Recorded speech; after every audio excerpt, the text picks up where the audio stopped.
เพราะดีใจสุดๆแต่ว่านี่แต่ก่อนเนี่ยเป็นแม่ทีมอยากเข้าสุดนะตะก่อนก็ได้เข้าแล้วความฝันเราที่หนึ่งเนาะแต่ว่ามันกลายความฝันทันไปอีกมันลื่นคาดหมายมันเขาได้เข้ากองทัพสุดที่ดีใจบาเบื้องหนึ่งแบกความรับผิดชอบที่เป็นครูเป็นแม่ทีมบาเบื้องหนึ่งเลยมันเป็นกองทัพเป็นหัวของชาติสองอันนี้ต้องเฮ็ดร้อยนาทีได้บ่ได้ จำประสักวันนี้ปลดล็อกการเป็นครูอาสาห้อยส่วนห้อยแล้วครูแมนผู้ที่ให้ความรู้ชี้นำทางความคิดและปลูกฝังคุณค่าความเป็นคนให้แก่ลูกศิษย์ครูโมเมนเพียงแต่เป็นผู้ถ่ายทอดวิชาความรู้แต่เป็นผู้สร้างคนสร้างความคิดและสร้างอนาคตให้สังคมความสำคัญของครูอยู่ที่การเป็นรากฐานของการพัฒนาศาสตร์เพราะทุกอาชีพทุกความก้าวหน้าล้วนแต่เกิดจากการเรียนรู้ที่ครูเป็นผู้วางรากฐานให้ครูเป็นดังแสงสว่างนำทางช่วยให้ลูกศิษย์รู้จักคิดรู้จักดีรู้ชั่วและเติบใหญ่เป็นคนดีของสังคมดังนั้นภาครัฐย้ำใดก็ให้ความสำคัญในการศึกษาที่มีครูเป็นแม่แบบในการชี้ทิศเนียงทางจึงหาทุกวิธีทางให้ครูมีชีวิตการเป็นอยู่ที่ดีขึ้นมีกำลังใจที่เข้มแข็งในการทรงต่อความรู้ปัญหาที่หลายปีมานี้บ้านเฮาประสบพบโพเรื่องขาดแคลนครูโกค่อยๆได้รับการปลดล็อก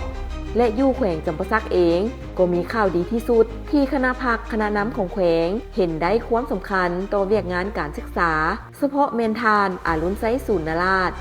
เลขาพักแขวงจำปาสักยามใดก็มีความเป็นห่วงเป็นใยต่อระบบการศึกษาเป็นห่วงต่อชีวิตการเป็นอยู่ของครูอาสาสมัครที่มีความตัดสินใจปฏิบัติหน้าที่ที่สอนนักเรียนอย่างจริงใจสำหรับครูอาสานั้นการที่ได้รับโอกาสก้าวสู่การเป็นพนักงานครูอย่างสมบูรณ์ถือเป็นเกียรติและศักดิ์ศรีเปรียบดังว่าชีวิตนี้ได้เกิดใหม่และได้ปฏิบัติหน้าที่ที่ตนมักฮักอย่างสมบูรณ์แบบเพื่อเป็นการยั่งยืนว่าบรรดาครูอาสาได้รับการบรรจุเข้ารัฐโดยทั้งหมดแล้วในวันที่18มังกร2026นี้แขวงจำปาสักได้จัดพิธีประกาศรูปร่างครูอาสาอยู่แขวงจำปาสักขึ้นพร้อมทั้งมีการประดับเทียบสั้นนายทหารให้บรรดาครูอาสาสมัครที่ได้เข้าเป็นรัฐกรป้องกันชาติมาจากสายครูตามนโยบายใหม่ของรัฐอีกด้วยโดยในตอนบ่ายของวันที่18มังกรกองบัญชาการทหารแขวงจำปาสักได้จัดพิธีประดับเทียบสั้นให้นายทหารรัฐกรป้องกันชาติหรือครูอาสาที่เรียนจบสายรัฐโดยการเป็นประธานของทานอารุณไซสูนนราชเลขาคณะบริหารงานพรรคแขวงมีสหายพลจัตวาวีรตูวรจิตคณะประจำพรรคแขวงเลขาคณะพรรคหัวหน้าการเมืองกองบัญชาการทหารแขวงจำปาสักมีแผนกศึกษาธิการและกีฬาแขวงภาคส่วนเกี่ยวข้องพร้อมด้วยบรรดาครูอาสาสมัครเข้าร่วมในพิธีสหายพันโทกองแก้วเวียงไสยโสนห้องหัวหน้าห้องการเมืองกองบัญชาการทหารแขวงจำปาสักได้ผ่านข้อตกลงของกรมใหญ่การเมืองกองทัพว่าด้วยการประดับเทียบชั้นนายทหารให้รัฐกรป้องกันชาติที่เรียนจบวิชาเฉพาะจากสายลัดอยู่กองบัญชาการทหารแขวงจำปาสักโดยอิงตามกฎหมายนายทหารกองทัพประชาชนลาวว่าด้วยอายุเกษียณและการประดับชั้นประดับเทียบชั้นเป็นนายทหารอิงตามข้อตกลงของกรมใหญ่เสนาธิการกองทัพว่าด้วยการอนุมัติครูอาสาเข้าเป็นรัฐกรป้องกันชาติในนั้นกรมใหญ่การเมืองกองทัพตกลงประดับเทียบชั้นห้อยโถให้รัฐกรป้องกันชาติเรียนจบปริญญาตรีและชั้นสูงจำนวน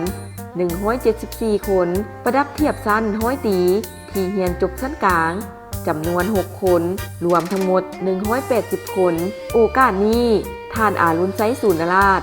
ได้กล่าวแสดงความยินดีต่อกับบรรดาสหายที่ได้เข้าเป็นรัฐกรป้องกันชาติได้รับการประดับเทียบชั้นพร้อมทั้งได้เรียกร้องให้ทุกท่านจงพร้อมกันเสริมขยายธาตุแท้มูลเสื้อปฏิวัติดุมันคนคว้าหำเหียน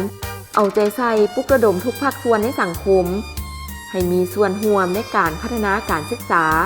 เป็นต้นแมนการแก้ไขปัญหาการประละการเรียนมีความรับผิดชอบสูงต่อหน้าที่การเมืองที่ได้รับมอบหมายพร้อมที่จะปฏิบัติหน้าที่ที่สอนอยู่เขตห่างไกลโชคลีกตามการมอบหมายของการจะตั้ง